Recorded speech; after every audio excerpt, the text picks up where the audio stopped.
Hi guys, my name is Alonzo Pollum, and this is my pathway final for the section titled Conflict Management for Church Leaders. So let's jump right in.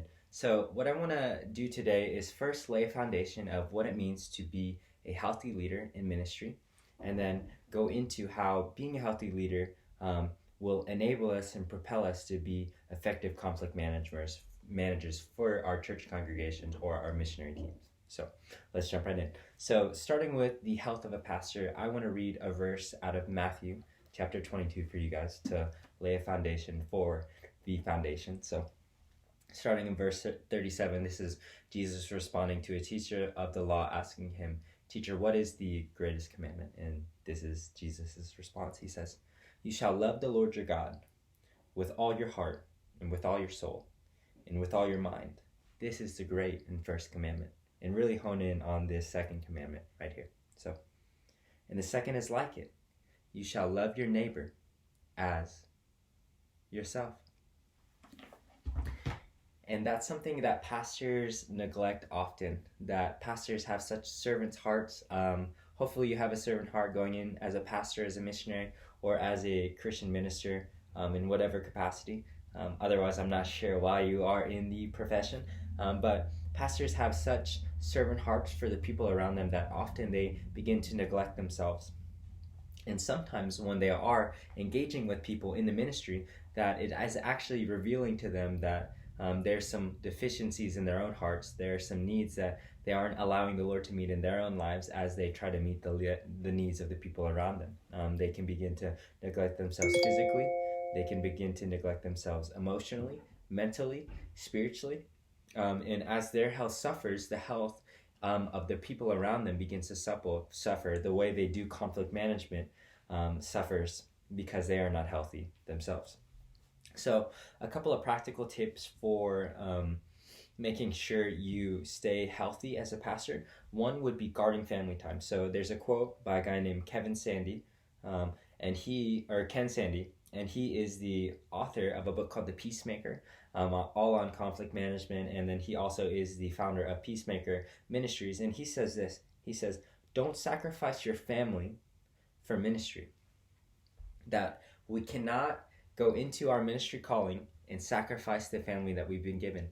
That we have to have strong families and strong marriages. That is one of the first places that the enemy wants to attack in order to hinder our ministry and hinder our effectiveness. If you can look through, infidelity with the church and stuff like that, like more failures with leaders, it's because they were not holding on to the strength of the marriage, the strength of their family.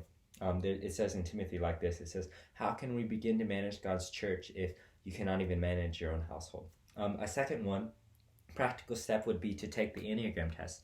And this is just a personality test that doesn't just tell you what you do, it tells you why you do what you do. It tells you your core fear, core desires, and it helps define who you are as a person, how you interact with the Lord, how you interact with the people around you, how do you interact with yourself. And this can kind of begin to help you meet or allow the Lord to meet the needs inside of your own heart and begin to love yourself so that you can really effectively love your neighbor. So, kind of moving into now conflict management. So, remember, we can't have effective conflict management without being a healthy leader. So, it's kind of like a platform, and we're moving up now from this strong base that we built as of having health as ministers. So, moving into conflict management, the proper perspective. And I'm going to read this quote. The proper perspective of conflict management could be summed up like this: conflict is an energy source for creativity, innovation, and transformation. That if we begin to look at conflict as something good and wonderful, and an opportunity to glorify the Lord rather than something to be avoided and to kind of shove underneath the rug, that we can begin to really see amazing change happen within the people around us, within our own selves, and even like within our own personal relationships with the Lord. And then kind of moving into some practical steps for properly managing conflict. You have to have that perspective though, but now moving into practical steps is one is listening, that we need to be good listeners of the people. We need to be professional listeners. As professional ministers, we are also known as professional listeners, or we should be. We need to give sound biblical advice.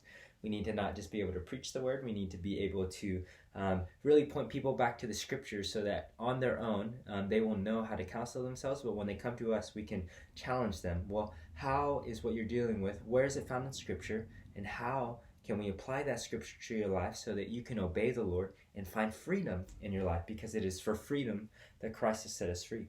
And then kind of moving into Matthew 18 is another classic practical step or classic biblical example of what it is to manage conflict. It is, first going to the person you're in conflict with, then taking 2 or 3, and then taking the church with you to kind of correctively and lovingly discipline them if they didn't listen to the 1 or to the 2 or 3. So kind of wanting to close here with this statement. In order to have proper conflict management, we must be healthy leaders. But in order to be a healthy leader, we must engage in proper conflict management. You can't have one without the other. So thanks, guys. Hope you enjoyed.